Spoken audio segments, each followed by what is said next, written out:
my desire is to pick up some things I saw from last week when we were in the, I think, 16th chapter of Matthew, right? Yes, sir. I'm trying to remember exactly where I left. I've been reading over it to see where I left off. Thank you for helping me. I think I left off at who the minister that I am. Did I say that? Say one more time. Did I talk about who the minister that I am? Yes. And did I talk about the keys? And upon this rock I will build my church. No, I don't think so. Okay. Okay. Well, that's what I want to talk about, who the men say that I am, but some versions say who the men say that I, the Son of Man, am. I want to go there for a second and then move from there. When Jesus first asked the question, he was given answers concerning the people who had already transitioned. And the reason that he was given answers about people who had already transitioned is because the expectation of the Jews was that one of the prophets would return, or the prophets would return before the advent of the Messiah.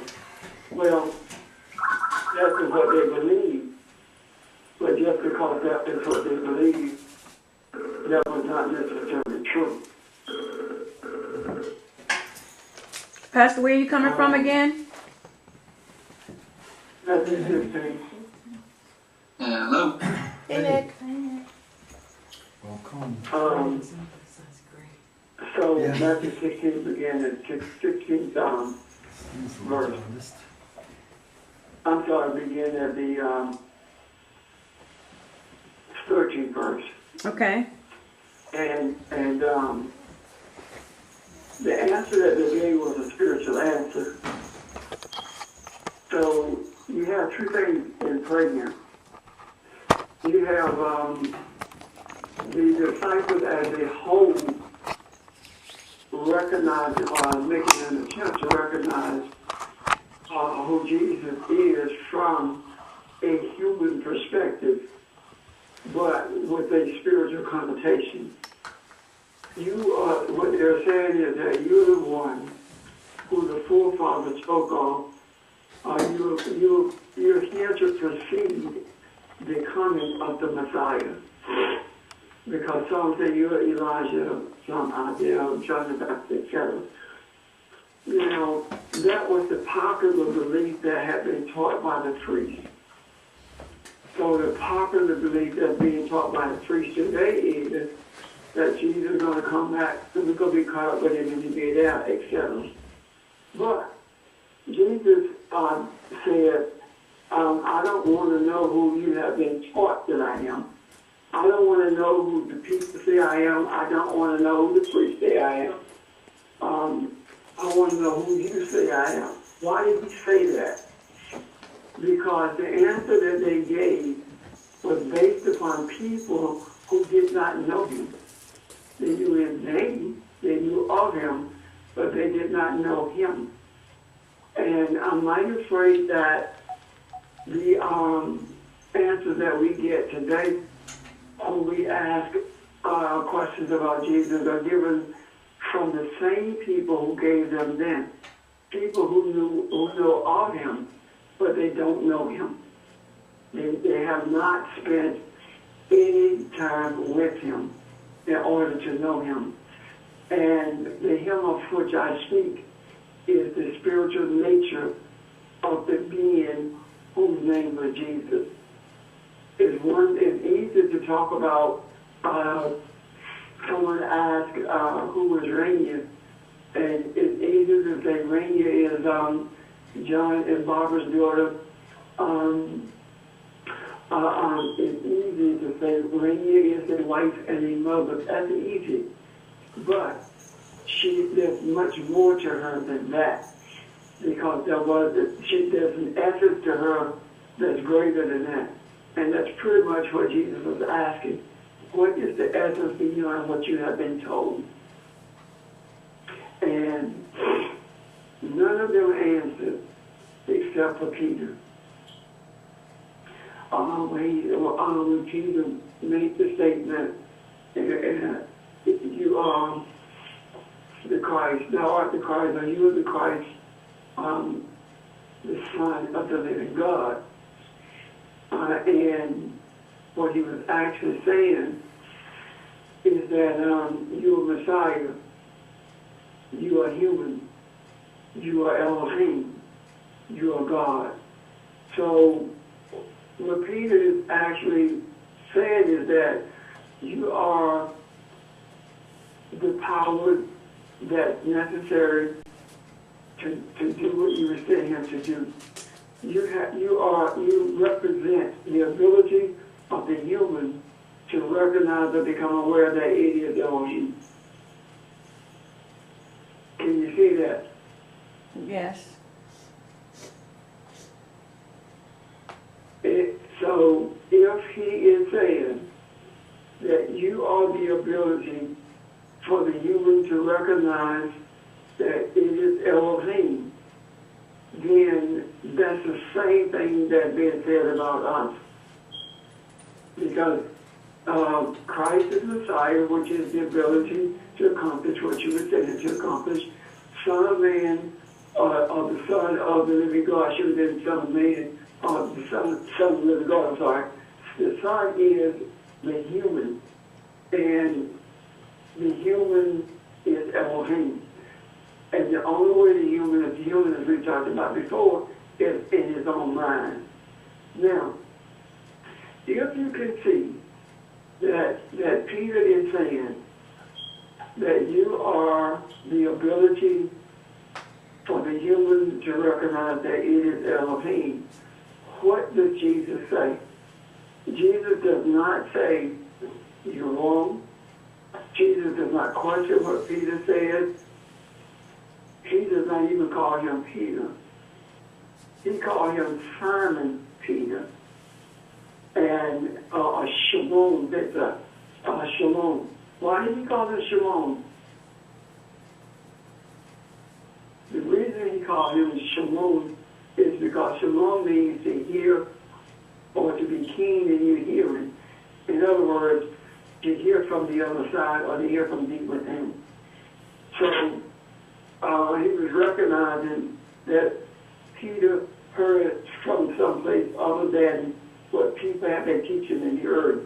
He said, when Peter said, you're the Christ, Jesus said to him, blessed are you, Simon Jonah.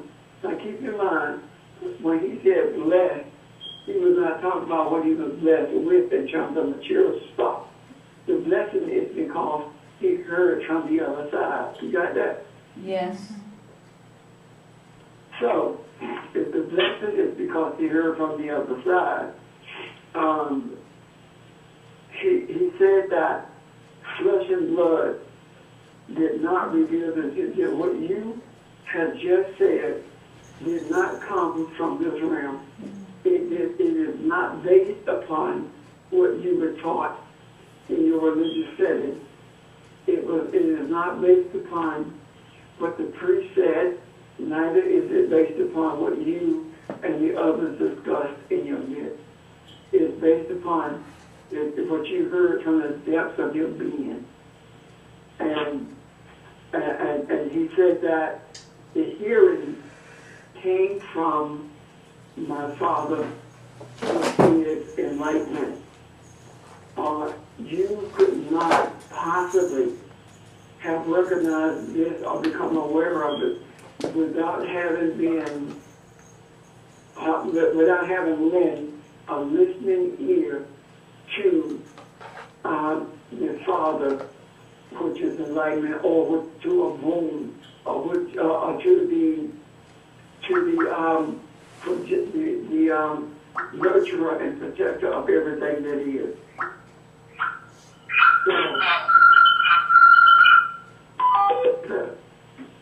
What's that? Sheldon, hanging up. Okay. Am I good? Yeah. Hello? Yeah, you're good. Okay. And then he says, Jesus says what? And this is the part that I really wanted to get to if I didn't get one to last week. And he said, I also say to you that you are Peter, and on this rock I will build my church, and the gates of hell shall not prevail against it. I don't think I dealt with that last week, but if I did, act like I did. He said, you are Peter upon this rock. We've been taught that when he said, thou art Peter and upon this rock, that he's talking about Peter being, unstable because a rock and easy moves. Right? Uh-huh. Right? So I answer myself. But he's not talking about that. A rock, truth is represented by a rock because it's solid and it's not malleable like dirt or sand. And he said that upon this I would establish my Etta. The Etta is a group that has been gathered for a specific purpose. And the specific purpose for the group being gathered is to carry on the teachings of Jesus. So he says that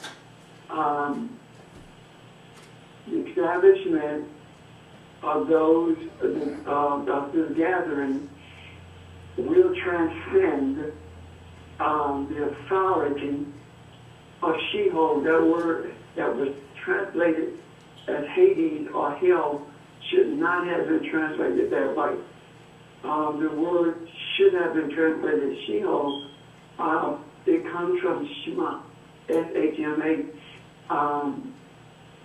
It comes from a word, Sheol, it comes from a word that means to be silent or to be attentive or to be silent but laying in wait of something.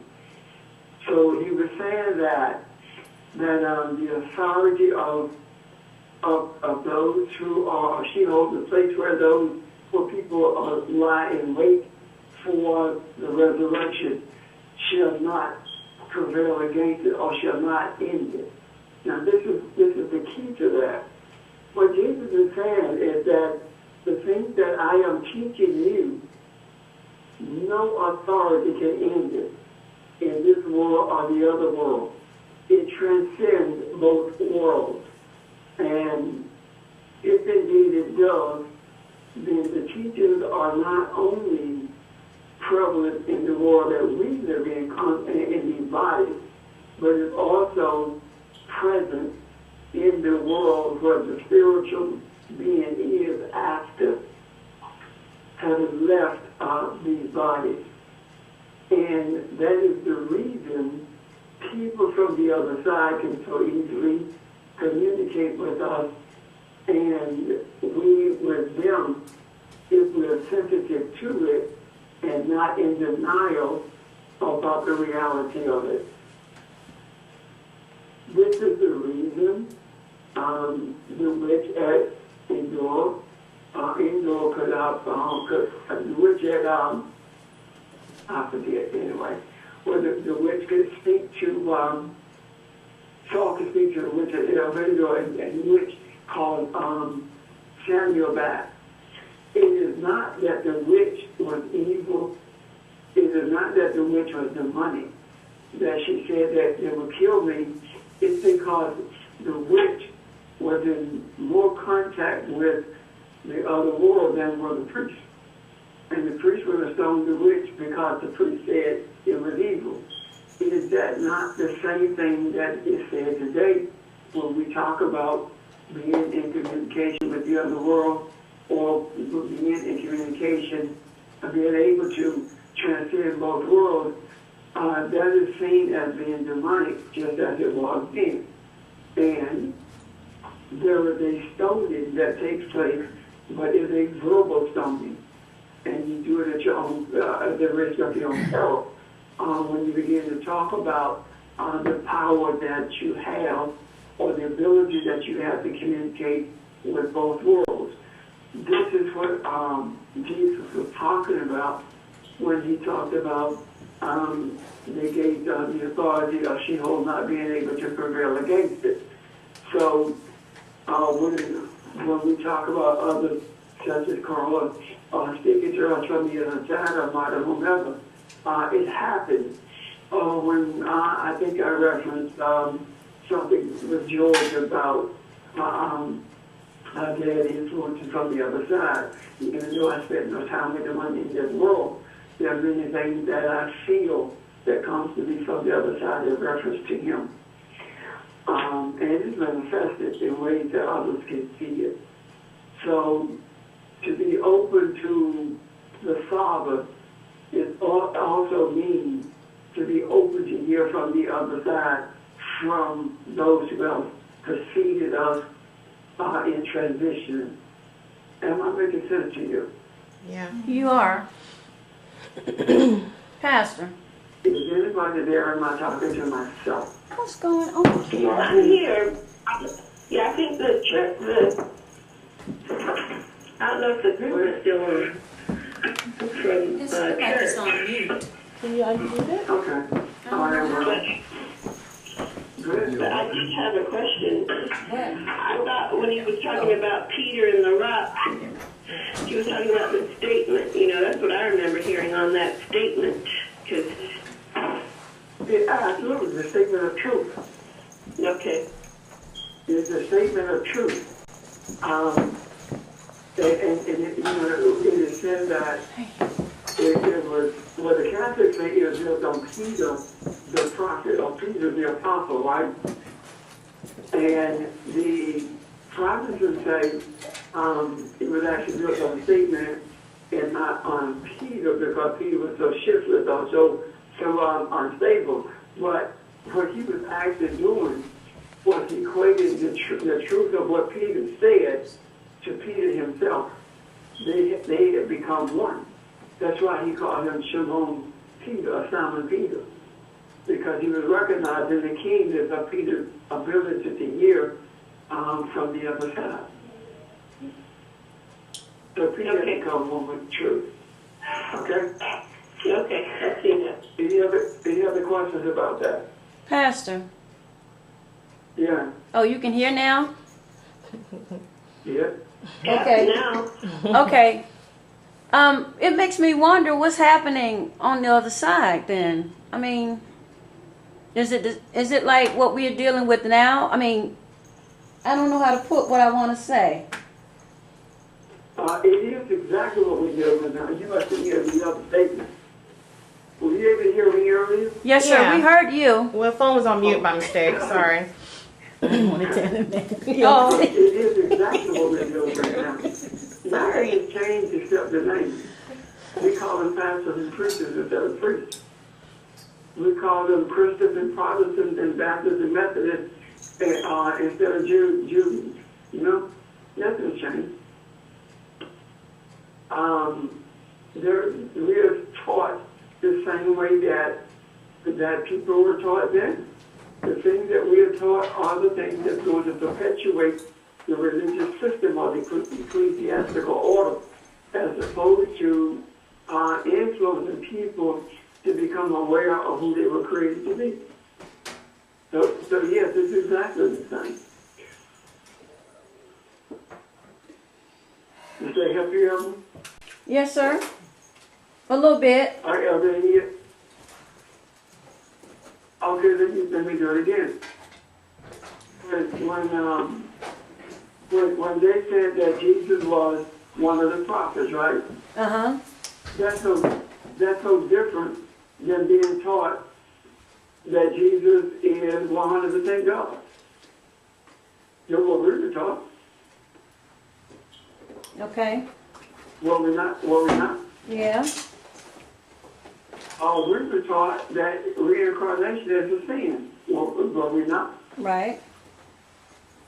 But in this instance, they were talking about Jesus had been reincarnated. He didn't deny that it was possible. He just asked Peter, asked them, who do you say I am? Because the answers that they were given were not answers that were coming from their heart.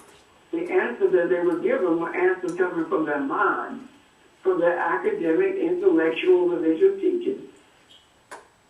And the answers that we give about Jesus come from academic, intellectual teaching based upon religious concepts and not from the heart, not from the spiritual, not from the other side.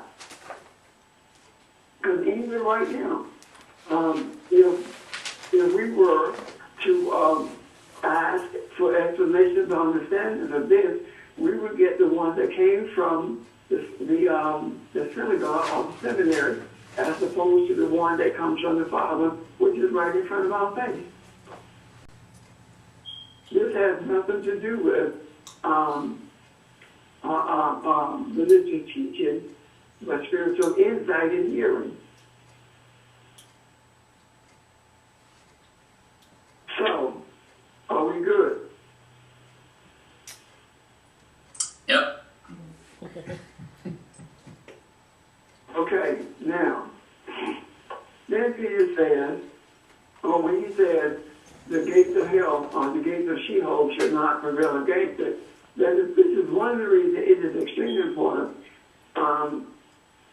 If someone asks you about the scripture that you read before, what I used to say is, yeah, I'm aware of it, but I haven't studied it. Because it's important to look at it from the Aramaic or the Hebrew so you can truly understand what's there, as opposed to looking at it from the Greek or the Latin.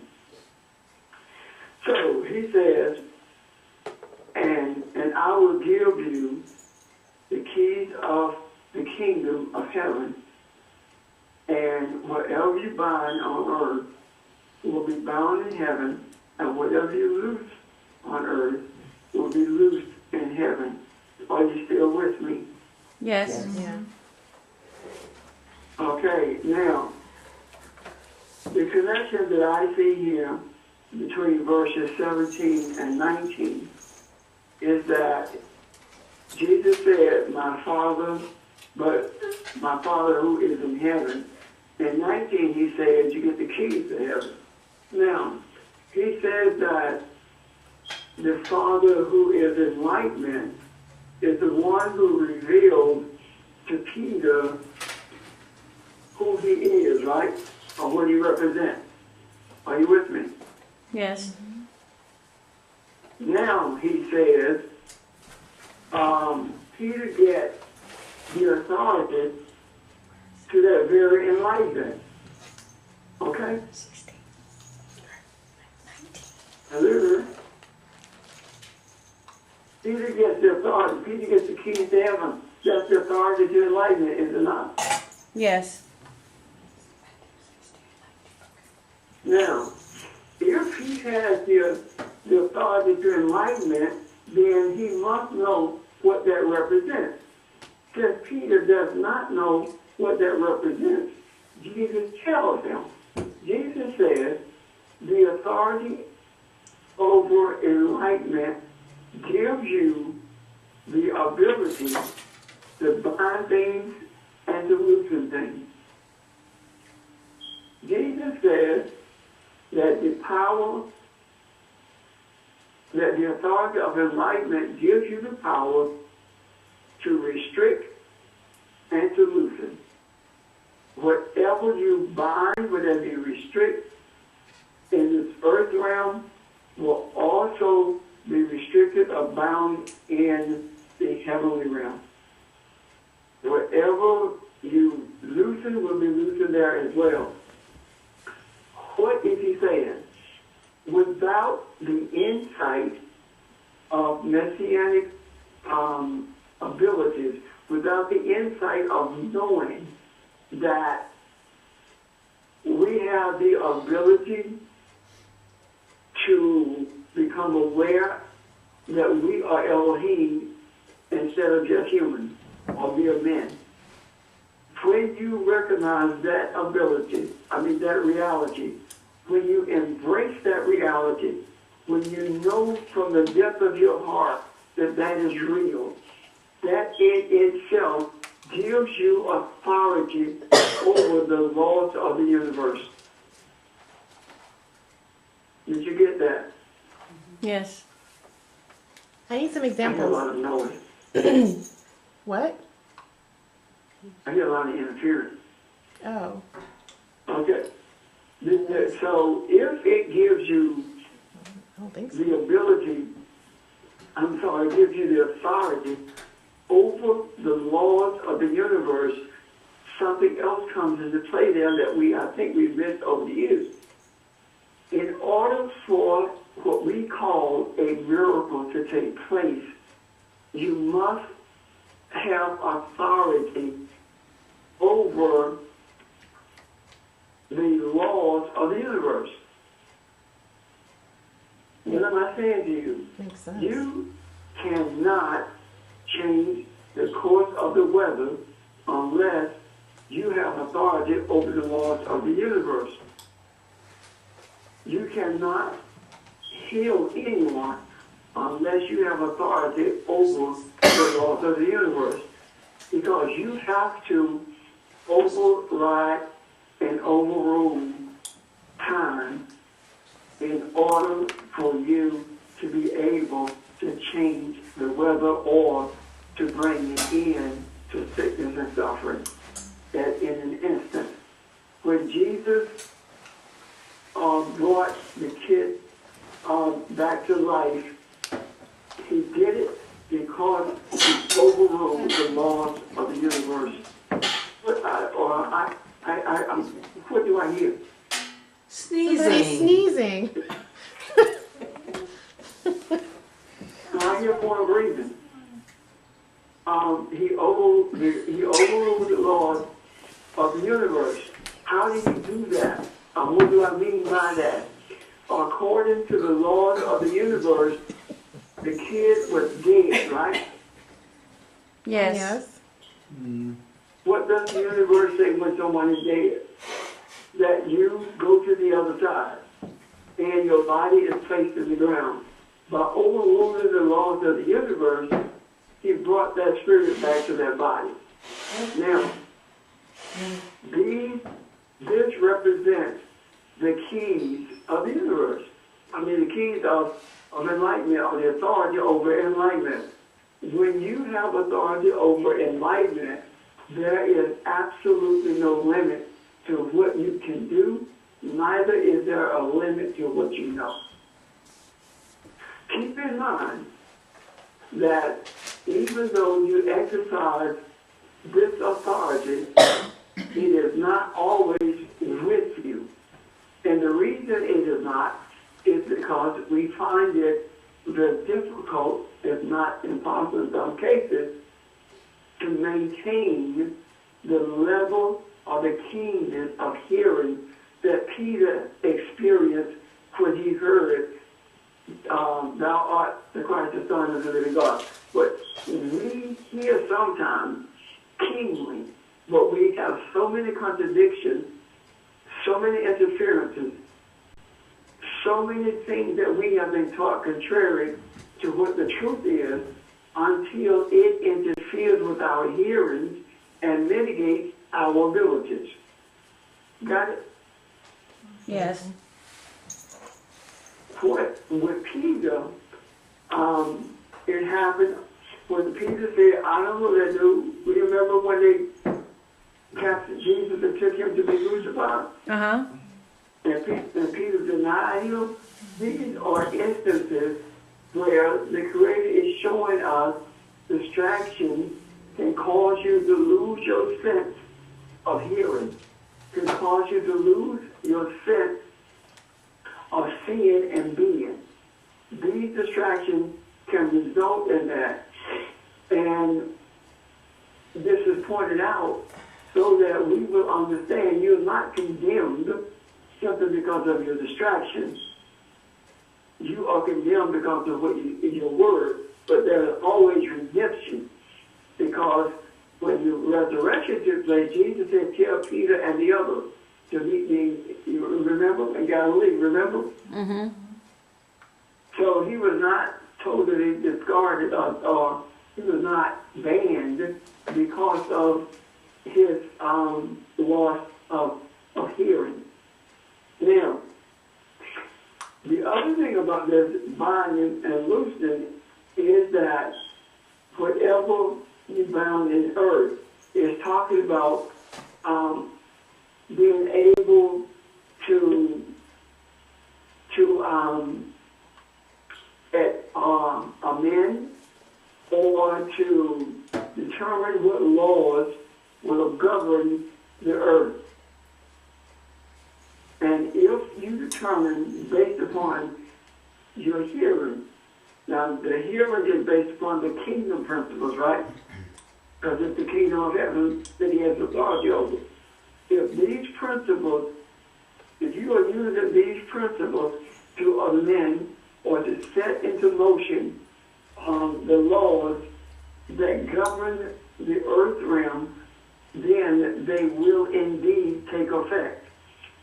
The difference is that men have been trying to do it for personal gain or for self-aggrandizement.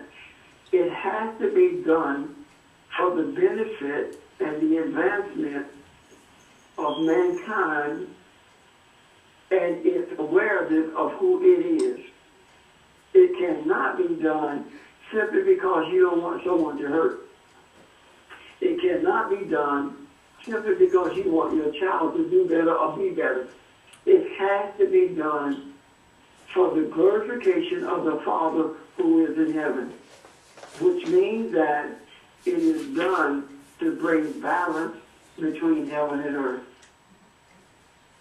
Any questions?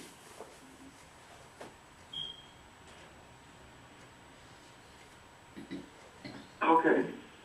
So, when we look at the things that we are dealing with today in relationship to homosexuality, the thing that we call race, which doesn't exist, as an illusion, when we look at those things, among others, of course, poverty being another, when we look at those things, and we look at them from the laws that were written in Leviticus and Deuteronomy, etc., these were laws that were put into play by the priests.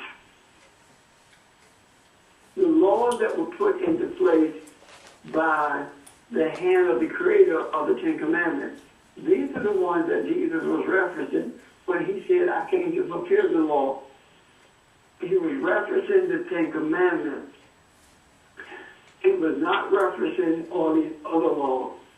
And you say, well, the scripture says, and the Lord said, well, go to church tomorrow and somebody will tell you, and the Lord said it too. The Lord said, build this building. The Lord said, we're supposed to have a revival. And the Lord didn't say that. So just because someone says he said it and put it in writing, it doesn't make it true.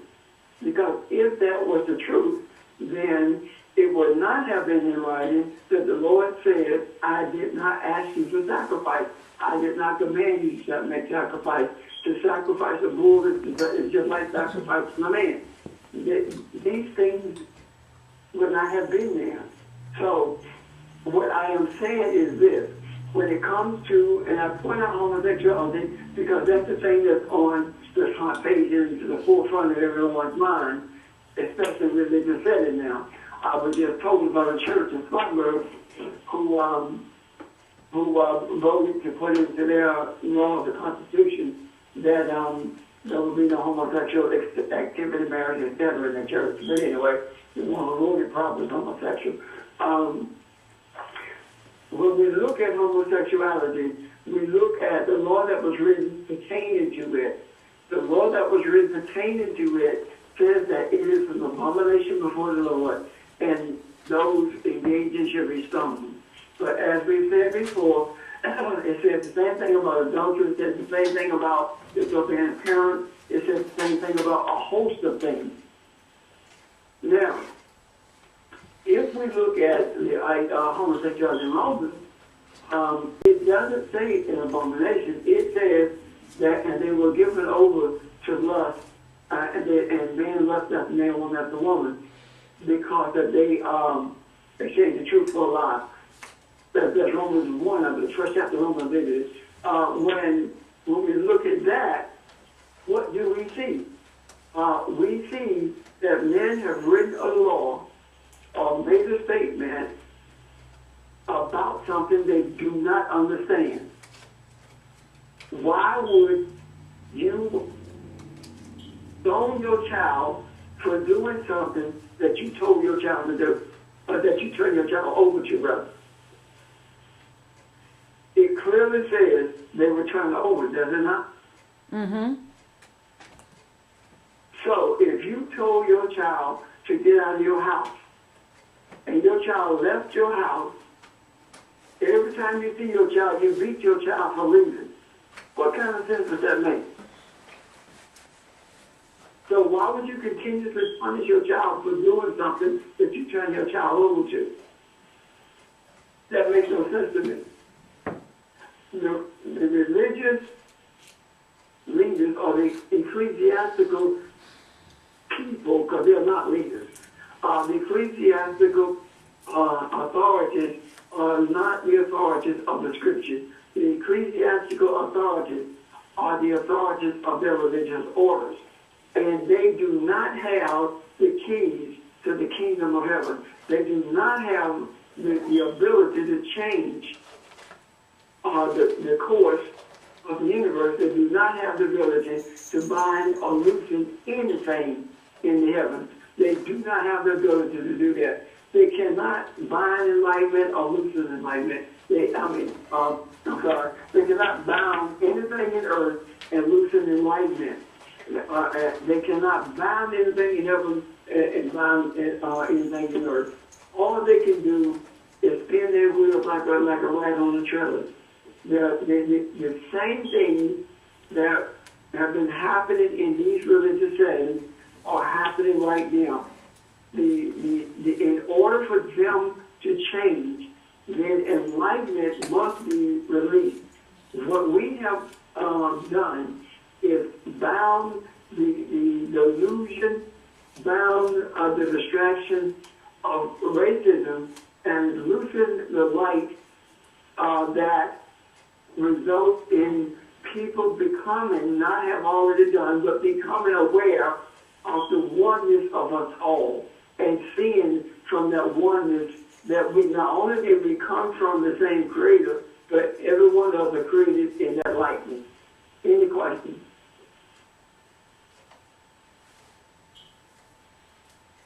Are you following me? What was the last statement? Pastor, Yes.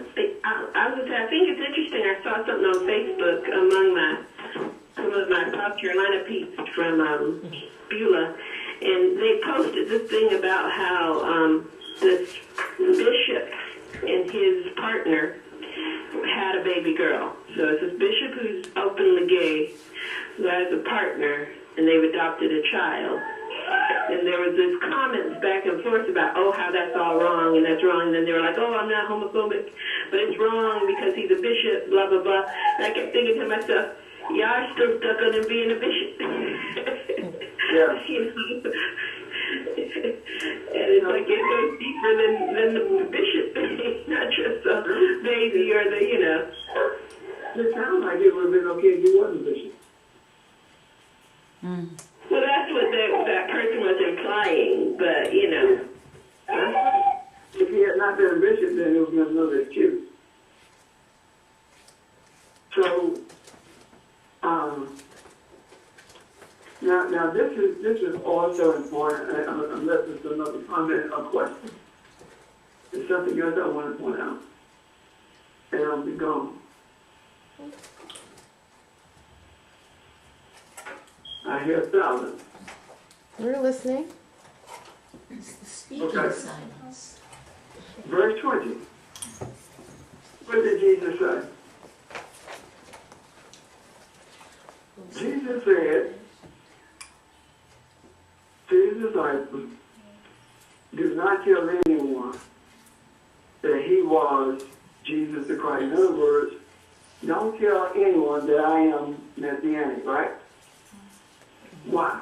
If you tell anyone that I'm Messianic, number one, they're going to say you crazy. They're going to say you're in a cult. They're going to kill you and me too. Can you see that? There had to be a reason that he did not want them to tell anyone. If it was going to be beneficial, he wouldn't have had a problem with it, would he? It's true. So it had to be that it was not going to be beneficial. So if you look at it and see that it's not going to be beneficial, then you have to ask yourself the question, why then would he say don't tell anyone? Well, in verse The 22, only reason for that is because it's going to be damages, right? well, verse 21 starts to tell you why. And you got right. It starts to tell you, he says that because he had to suffer many things, and you know, and they were going to kill him, and they were gonna, he had to die, and it's gonna be And he had to die. live again, and He didn't want them to have to die because of what they were saying. How many of us have been killed by a tongue lashing, whether we have heard it or not, from people who challenge what's being taught because it challenges what they have been taught? Yeah.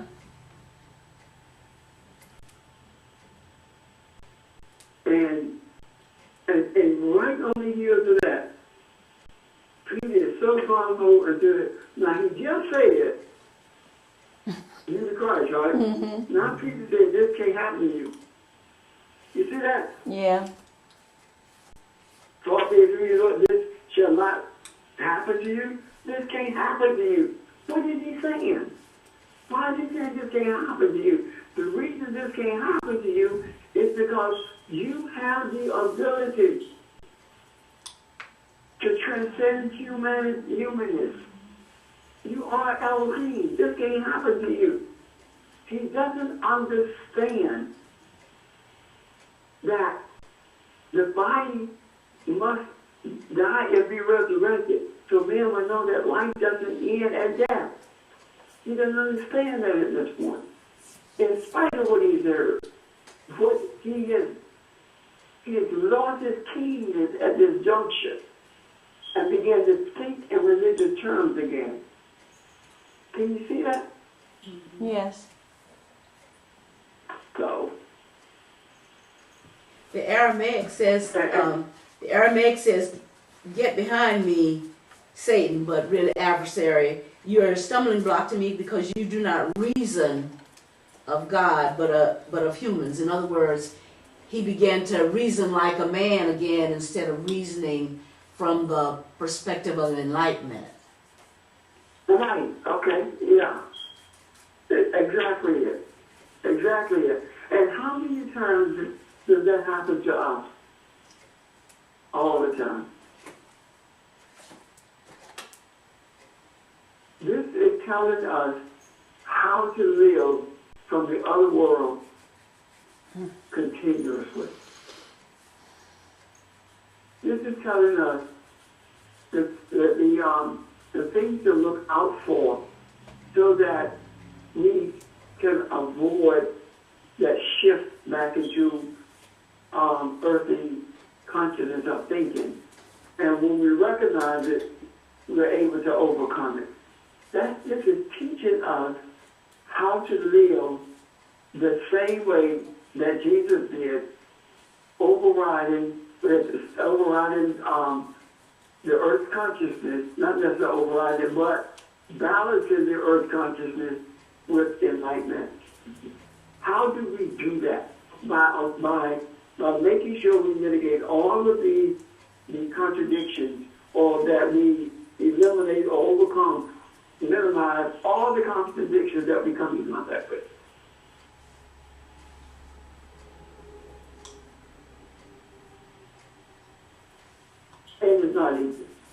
but it is imperative. Pastor 2, I see why Jesus said to them, he charged them not to say anything to anyone, because if they would have said something, they wouldn't have heard them as well. A lot of times we say stuff, we really want to put it out there, but you can't do it because it's not time, and plus they won't hear you. Well, and they will castigate you. They will destroy you. Listen. They don't hear when people challenge you negatively, or tell you not, it doesn't take that, or tell you it's not worth it, or they do things to hurt you. That means they're not hearing you.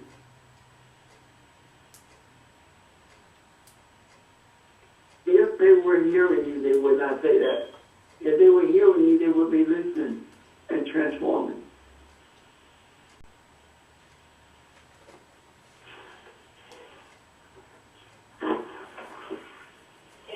So, any other questions or comments? I have a comment I guess I could make just to add to that. This is Nick, by the way. When Jesus told his disciples not to tell anyone about him, that seems to contradict the very idea of why he came here, as taught by the traditional church sort of ideas. Because if he was who he was, and he came sort of to save us, quote unquote, he would have wanted as many people as possible. But the fact that he didn't want people to know, at least right off the bat, in terms of the religious setting they were coming out of, he didn't want people to know the truth about what his purpose was, is indicative of something much deeper than what normally gets taught in church. Mm-hmm. So I just wanted to say what I thought about that. In the church, they tell you the reason he didn't want to know because it wasn't time. And even afterwards, if you read it carefully, they didn't talk about this aspect of the discussion. When they taught other people, they didn't talk about this. So, it makes all the sense in the world what Nick just said, doesn't it? Yes. Yes.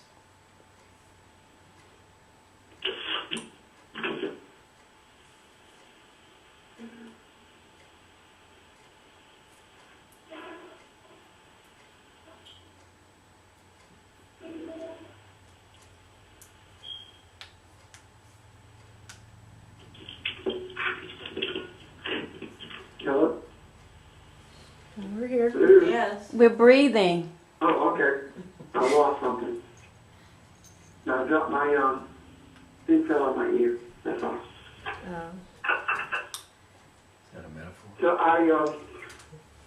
I wonder if it's a method, if it's a way, if it's necessary or permissible, for that matter, to kind of do a summation of all of this in such a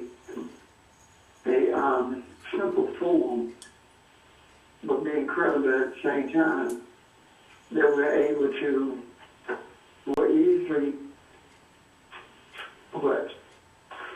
and involve this in our lives so that it can happen.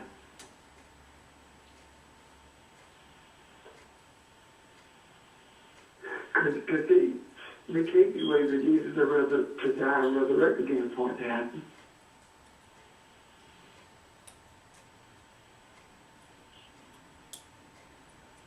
How do we make it happen? Or do we make it happen?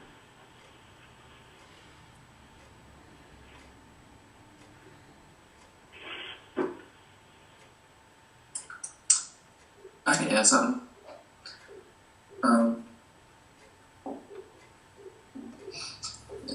Because this is kind of what I do, or always am thinking about, is how to actually bring about change in the way that I believe it should happen. But one of the things I'm realizing is that I don't have to. It's not so much that I have to go out and do something; it's that I have to recognize when the moments arise for when other people need me to be something they don't even know they need me to be. I have to remove my ego as best I can and hear and be able to listen. How to be in that moment, the balance and the enlightenment that the earth needs at that time. And so it's just for me anyway, it's less, I have to make myself worried or stop worrying about like figuring out what I need to go out and do and learn to be present with my own spirit at all times, so that if ever the situation arises where that spirit is called upon by other people or even by me, that I'm able to do it in that moment. If that makes sense.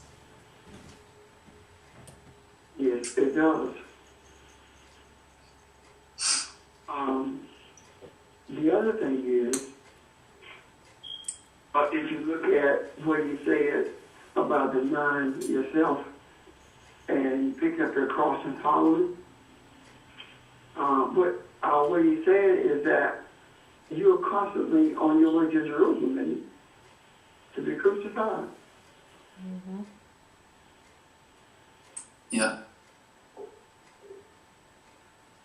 And if you're constantly on your way to Jerusalem to be crucified, you recognize that, then the question is, why do you have to be crucified at the place of righteousness? Could it possibly be that the reason is because everything that's a distraction is crucified at that point?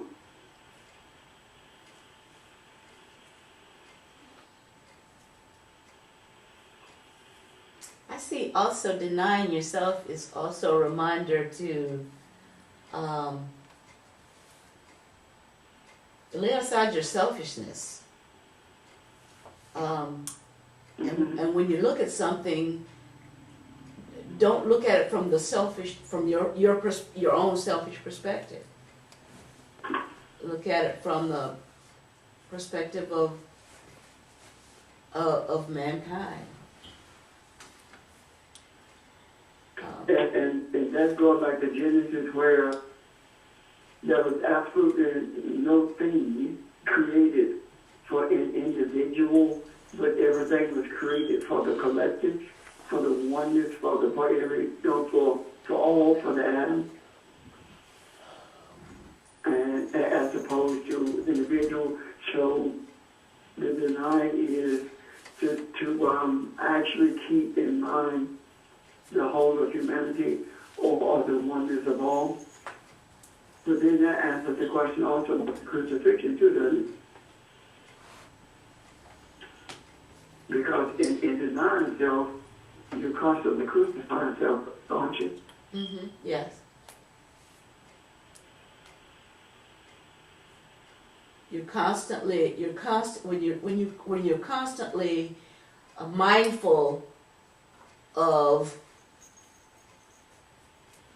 not being selfish personally, you're constantly keeping that at bay. You're constantly killing that.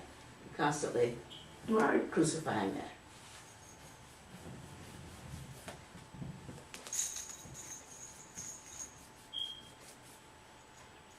Or we go back to when Jesus was also, it's adding, when Jesus was calling Peter Satan, the idea of refraining from limiting your view of yourself, so as in limiting yourself as a human being, And automatically, once you limit or cut out the tunnel vision, is when you automatically open up to the greater part of yourself by just changing your perspective. But in doing so is to stop focusing on the very, very narrow, limited aspect of yourself.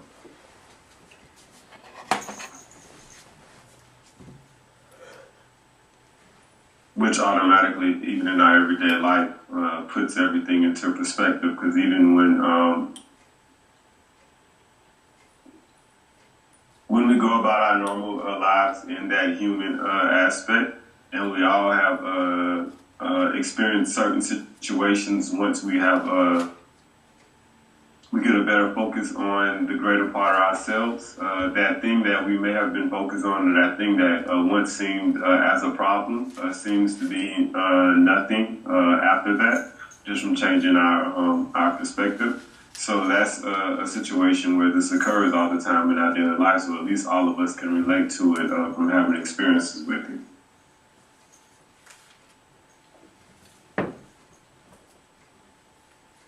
Yep, I agree.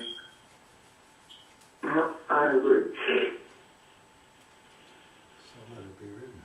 So, that's all I have today.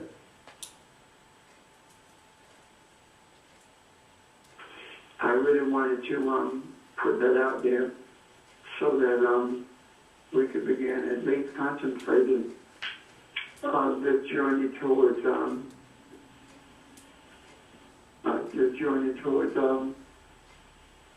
Jerusalem for the purpose of crucifixion and balance. I think that these verses clearly told us that we are more than capable than we think we are. We are capable of overriding the laws of nature and bringing into fruition whatever is necessary to move mankind along the journey. And all of mankind does not have to do it any more than one segment of your brain has to do everything necessary for you to be in this earth, because different segments are used for different things. However, all of it moves forward together, right? So, am I seeing this thing correctly? I believe so.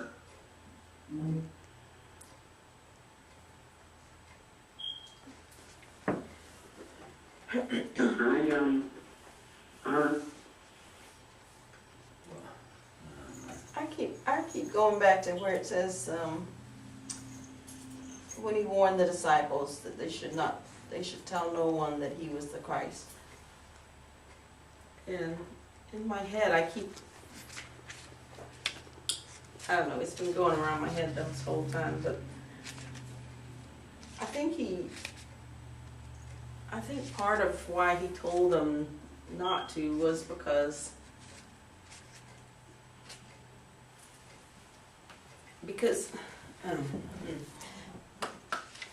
I think he was kind of tearing down their belief structure and trying to rebuild it back. But they hadn't quite had enough experience of who Jesus really was, even though he said, "I am the Christ."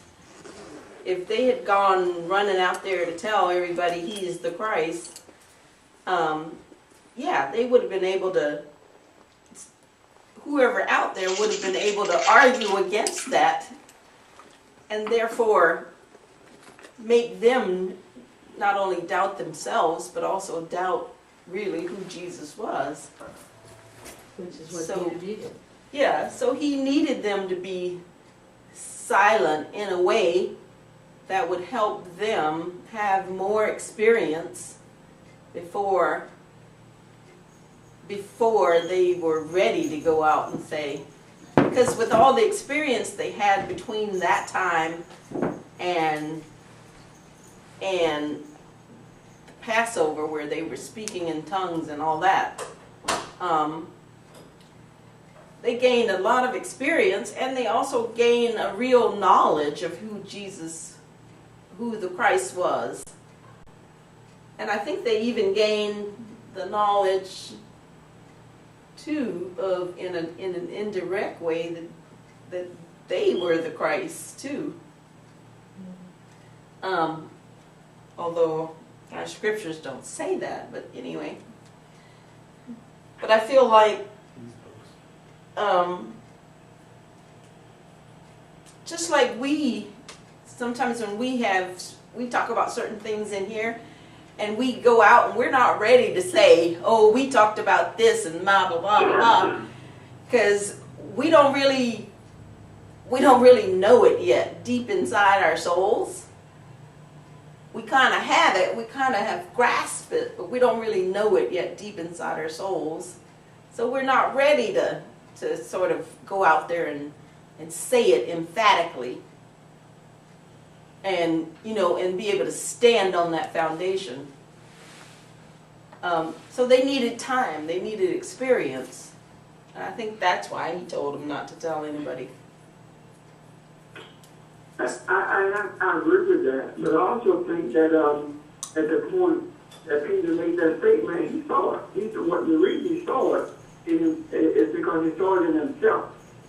But to see it in yourself, and as you say, Audrey, to go out and talk about it realistically, it's a whole different ballgame. Yeah. In a way that you are actually not only are talking about, but believe it. Right. And I think Jesus knew that he needed that time, and they all needed that time. How many thousands of years have passed, and we still need that time? So. But guess what?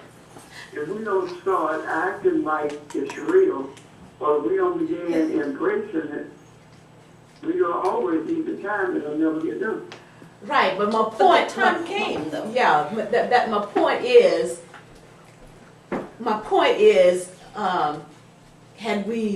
Had we not had that time initially, it would have been like that truth, that seed that was thrown on the side of the road in rocky soil, and the birds just took it away. It would not have had time to catch root, really catch root, and so. And I think that's what Audra's talking about. The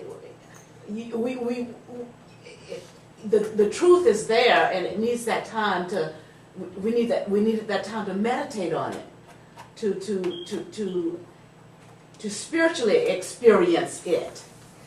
And there are some things that I've experienced in my walk, and my walk is my everyday living, that have emphasized what I've learned without having to say it. I don't know if you understand what I'm saying. It's re-emphasized to me. Yeah, that re-emphasized the truth of what I've attained in terms of my awareness, without somebody out there, quote unquote, validating it. And that's the thing. We have lived in this realm so much that we have become accustomed to external validation, and that's not what we need. Right. That's because if we look for that external validation and we don't get that, and that's what we get used to, and not hearing that, we think, oh, well, did I really hear that? Was that really what I heard? Yeah. And that's not what we hear. We need that internal speaking silence, if that resonates. It does. Yeah. That's what I've learned to listen to. Yeah. The internal speaking silence, which validates.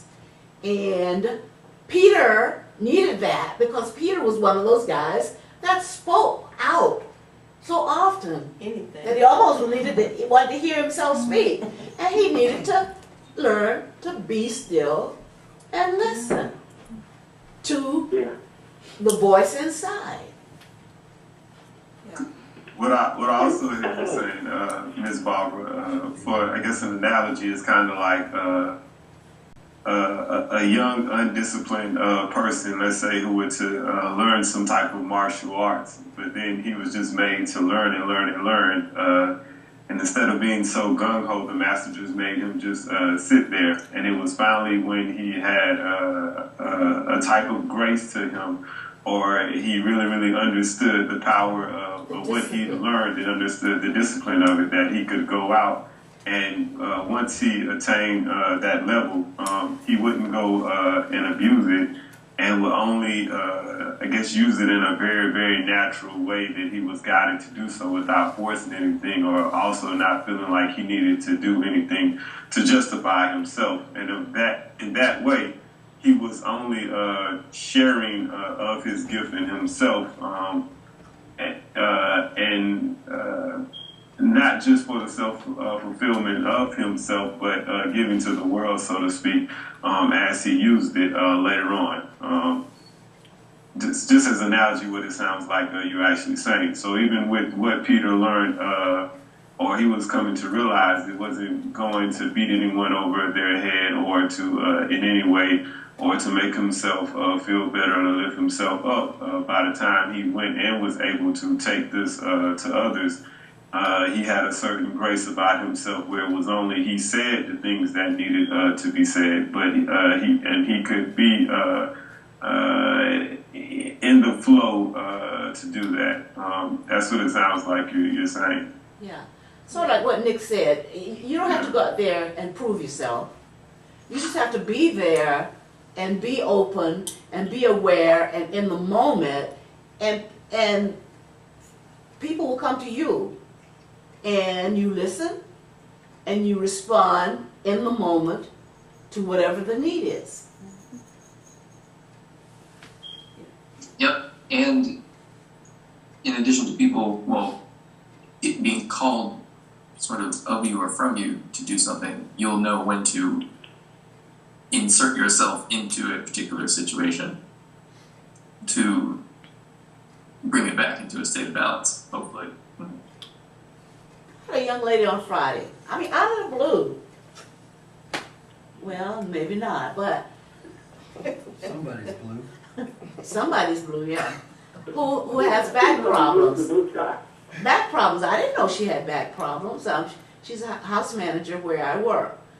However, she came to me, and she said to me, you know, I've had these back problems, and so bad and excruciating. The pain has been so excruciating that I've had the MRI, and the doctors told me he could not understand why I was still walking. But Miss BJ, it's time for me to have the back surgery. I've tried the other things, and I am so nervous. But I've been talking to God, and I know that God, you know, God has been the one who's kept me, blah blah blah. But I am so nervous. And I'm saying to God, why me? Why this doctor? And why do I have to go through this? I said, what are you saying? It's okay to be nervous. That's fine. But do you trust God? Yeah, I trust God. But then why can't God just take? Well, do you trust God? Period. That's the question. Yeah, I trust God. Then why are you trying to tell God how to do it? Why are you trying to lay all the? Yeah, if you trust God, then trust God to use whatever method God chooses to intervene on your behalf. Why are you trying to put constraints in there? Either you trust me or you don't. If you need to do this, do this. That still shouldn't change your trust. Be nervous. That's fine. Question God. That's fine. In the final analysis, do you trust? Yes. Then do what you got to do. The same God that you trust can use the hands of the surgeon if that's the mechanism that it chooses, and you can still be fine. And she left and she said, you know you're right. I mean, you know, if that's what she needs right then and there. Yeah. All of this other stuff and all these other distractions, but I want God to just do it this way. Man.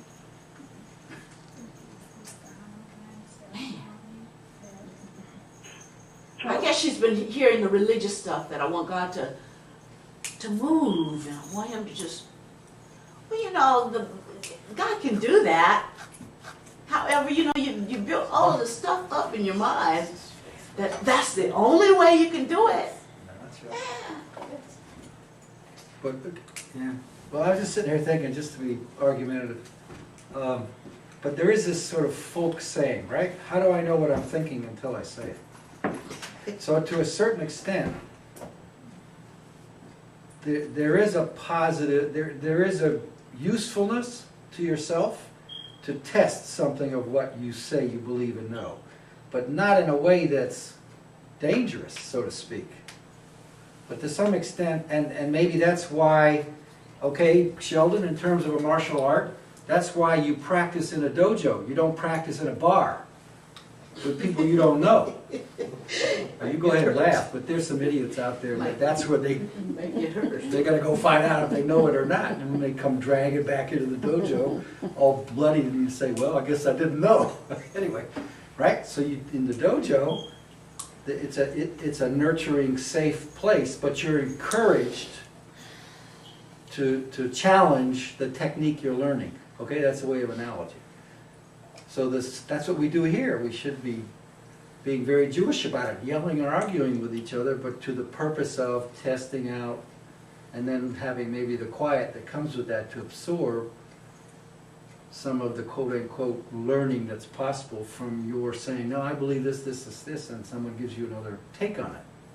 As opposed to out in the street, where, yes, you're more vulnerable to the insecurities of somebody saying that's a load of garbage, and now suddenly you've let that distract you from, you can let that distract you, or you could still use that to say, well, I guess no, they're right, I really couldn't. How many times have we thought we could explain something and somebody came at it from a different angle and we went, wait a minute, maybe you're right. Now, instead of throwing the baby out with the bathwater, you go home and think, I need to think this through better. So, analogously there. Well, I think we got to the bottom line that what have you learned? We really did get to the point. She says, you know, I've really learned some things about myself through this. Because, you know, I laid it out to her for you. You know, there are some people who in their dying deathbed who had to leave this body who continued to trust God knowing they weren't going to be in this body because they knew that there was more to them than just what this body held. And she said, you're right. There's more to me, and I've learned a lot about who I am while I was going through this, which opened a whole nother thing to her. So regardless of what happens, I think that she left with a larger picture of, I believe, a reminder of who she really was. At least that was, I trust, the sense of where I was headed with reminding her of. So. Well, we've said in here time and again, it's not where you go, it's the journey you're taking. There's no grade for whether you make it across, there's no finish line per se. In other words, how much truth do you learn? You get graded? No. So I think once the seed is there, if the seed is taking root, the rest is your opportunity, your experience, or whatever. And that, there must be enough, should be enough, what's the right word? Strength, reassurance, something, if that seed is there, if you relax into it, so to speak, that it can carry you through whatever you've got to go through. You know what I'm trying to say? You don't have to be on top of everything, but you got to have some sense. And you don't know. You could tell anybody anything, right? And I mean, I was just reading something that's reminding us some of what Carl Jung wrote, that we just really got lost, particularly when the church cut us off from the experience of the Creator and made us have faith, and that created a gap that is subject to all kinds of not only manipulation but just confusion, distortion, distraction. So when somebody says, I have faith in the Lord, I get a little nervous because I don't know what that means. And it's not my place, but you just have to, if you can help them have a better definition of that, fine. If not, well, that's their journey. But anyway, so you don't know. Because one of the things William James wrote, which is in this book too, that I guess was just on my mind, is too often we have faith in other people's faith. That's what a lot of religion is. And that's what Pastor Richard has said here 1,000 different ways. Somebody else's interpretation, because we're too lazy to go find the truth ourselves. Lazy may not always be the right word. Fearful, whatever. And distractions are powerful, so. I went to meditate in Maryland for a couple of weeks, and I came back feeling very lighter and much more, talk about binding and loosening, much more loosened. Didn't take more than 2 or 3 weeks. And I was, same old road rage and everything else, you know. Now I kept trying to say, but on the inside, that little seed is still there, still glowing, and I think that's true. But how many times do I got to go back until that thing gets big enough and hot enough, so to speak? You know what I'm saying? Yeah. That it reaches the tipping point, if that's what you want to say. And now, come on, bring it on. I can take it. Only you can tell. I think that That's right. when we talk about, And for some people it's one time, and for other people it's 1,000. Go ahead. when we talk about faith, I think that you're absolutely right, Richard. We have faith in other people's faith, and when you say I have faith in the Lord, we don't know what that means, because in actuality, when we talk about having faith in God, we're not talking about having faith in something that's external. We're saying trust yourself. Because if you're Elohim, and you have faith in Elohim, then trust yourself. Trust who you are. That's what faith in God actually is. Trusting who you are. Yeah, but I mean, that's how we can help each other, by posing the question, so to speak, to the person that way, and then let them find the space to find an answer for themselves. But we hit them with phrases, right? Because you know, in the church, if you really want to hurt somebody, you tell them you have no experience, you only have this pseudo faith. How do you know? You don't know. I have experience. And now suddenly, oh, you're on the outside, I'm on the inside. And then you're back distracted by all that foolishness. And now you got a ton of crap to get out of the way. Right? Yeah. So that's why you don't just walk out and say anything to anybody, because you could get beat up pretty quick, and, you know. What's happened to all of us? All the time. All the time, yeah. But when It's you not say, just paraphrasing, but when God is they good all the time. understand Get beat up all the time. when the understanding becomes to have faith in God is to have faith in yourself, then for me to stand in front of a congregation and say, I have faith in God, if the understanding is talking about self, have faith in your trust yourself, then now there is no outside, you on the outside and I'm on the inside. All of us are in the same place. It's just a matter of getting rid of the distractions to the extent that you can trust yourself. And trusting yourself is not so much the trust in what you will do or won't do, it's trusting the abilities that are inherent, innate. Trusting who you're created to be. Hence the quiet, what is it, the quiet voice? It's that quiet, small feeling that just gets, you know, it's mass. You shrink mass small enough, it's hugely heavy, but it's a small little thing. So that's the analogy I can make in my sense of that. Maybe a small, quiet voice, but whoo, if that can sustain you, that's pretty powerful little voice. It's actually a very loud, quiet voice. Well, that's why I say it as if it's condensed mass. So it may be small in size, but it's hugely heavy, so to speak. Yeah. Anyway. So,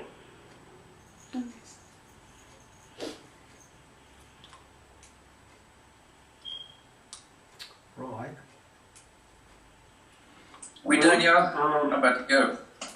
Excuse us. Yeah, I am, anyone, is everyone else done? Yeah, we are. We reached a majority. I think we are. Okay. So, I look forward to next week, and all of you have a great week.